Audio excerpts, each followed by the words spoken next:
Khanapur municipal పీఠం కోసం బీజేపీకి మద్దతు ఇవ్వాలని బీఆర్ఎస్ పార్టీని కోరారు ఆకుల శ్రీనివాస్. ఖానాపూర్ మున్సిపాలిటీ అభివృద్ధి కోసం కలిసి పనిచేద్దామని పిలుపునిచ్చారు. చైర్మన్ పదవి తమకు ఇచ్చినా వారు తీసుకున్నా ఓకే అని చెప్పారు. ఇప్పటికైనా బీఆర్ఎస్ నాయకులు స్పందించి ముందుకు రావాలని బీజేపీ రాష్ట్ర కార్యవర్గ సభ్యుడు ఆకుల శ్రీనివాస్ విజ్ఞప్తి చేశారు.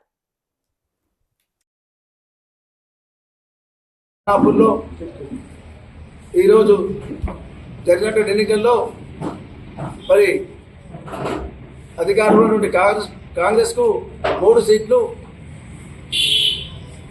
ప్రతిపక్షం ఉన్నటువంటి బీజేపీకి 4 సీట్లు, అలాగే బీఆర్ఎస్ 4 సీట్లు, ఒక ఇండిపెండెంట్ అభ్యర్థి గెలవడం జరిగింది.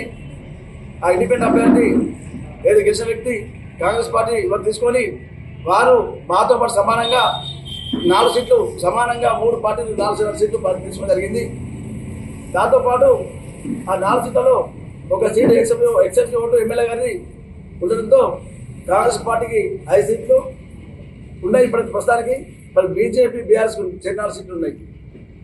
ఏదైతే మరి ప్రజల తీర్పుని ఇలా మనం స్వాగతించి మరి చైర్మన్ పదవి ఎన్నిక కొరకు మరి నిండామంలో జరిగినటువంటి ఎలక్షన్స్, చైర్మన్ ఎన్నిక గురించి మున్సిపల్ జరిగినటువంటి ఎలక్షన్స్కు కాంగ్రెస్ ప్రభుత్వం ఒకటే వారే రావడం జరిగింది. బీజేపీ మరియు బీఆర్ఎస్ పార్టీలు 2 రావాలి హాజరు కాలేదు.